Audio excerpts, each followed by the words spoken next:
और आपको बता दूं, श्रावण तो बहुत अद्भुत है। श्रावण, इसमें श्रवण नक्षत्र में रक्षाबंधन का त्यौहार मनाया जाता है। इसमें बेटियां अपनी ससुराल में होती हैं।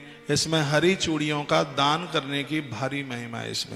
इसमें सुहाग की चीजों का दान करने का भारी महात्म्य है। इस महीने में वृक्षों का दान करने का इतना बड़ा महात्म्य है कि उसको हम शब्दों में बिल्कुल बयानित नहीं कर सकते।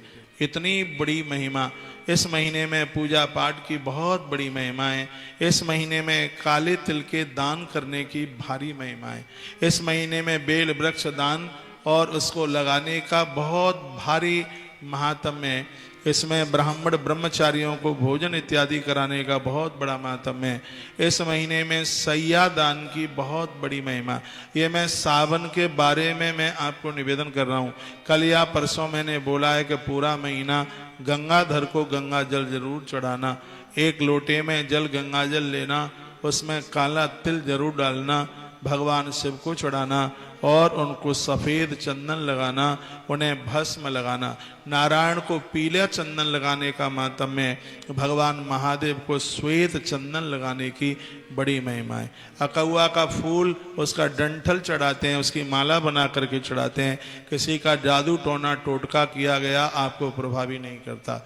और मैं तो निवेदन करना चाहूँगा, जिनकी कुंडली में कालसर्प दोष है, ऐसे लोग पूरा महीना भर समी के पत्र भगवान महादेव के ऊपर चढ़ाएं, बहुत आनंद हो जाएगा।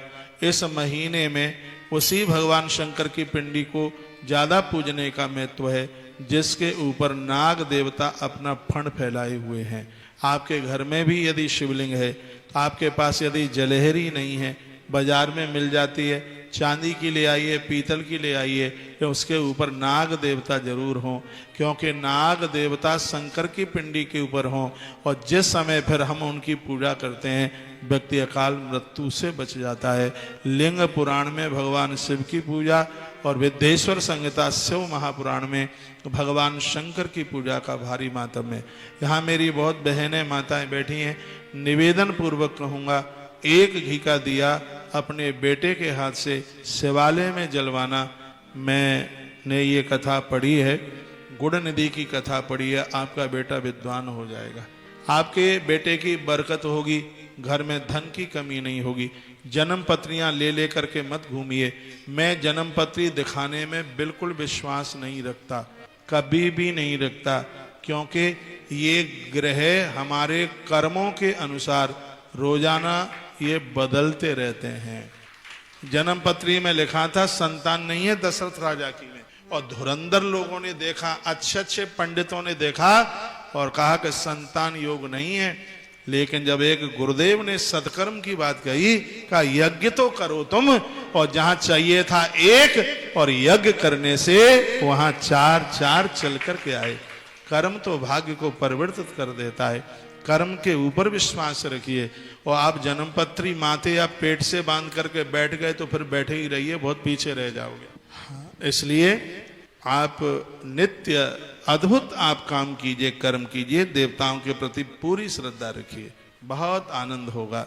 ये सावन का महीना आप सबके लिए बहुत बहुत शुभ हो, ईश्वर के चरणों में मैं प्रार्थना करता हूँ। और जैसे ही ये 30 तारीख आएगी, इस देश में धरती पर जितने भी महादेव के शिवालय हैं, हम सबकी चर्चा ना कर पाए तो हर रोज मैं किसी एक महादेव की कथा पूरी 15-20 मिनट की वीडियो प्रत्येक दिन आपके पास में पहुंचेगी। और ये वो शंकर जिनके बारे में आपको पता ही नहीं है, एक झज्जर के पास में महादेव है, शिव महापुराण में उनकी कथा है, इधर पड़ता है हरियाणा में। अब हमें ऐसे उन महादेव के बारे में लोगों को जानकारी देनी है। एक जयपुर में झारखंडेश्वर महादेव हैं, इतना बड़ा उनका महात्म्य है, ये लोगों को जानकारी मिले, लोगों को पता चले। कल मैंने दर्शन किया, बटेश्वर यूपी में है, ये श्री वसुदेव जी महाराज जी की जन्मभूमि है। 101 मंदिर हैं। यहाँ महादेव ने यमुना जी की धारा को उल्टा कर दिया है और लोगों को पता नहीं है। ऐसी जगह पर पहुँचें और वहाँ दर्शन करें। पूरा का पूरा महीना भर हम ऐसी ही वीडियो आपके पास पहुँचाते रहेंगे। इन YouTube चैनलों को आप देखते रहिए। सावन आप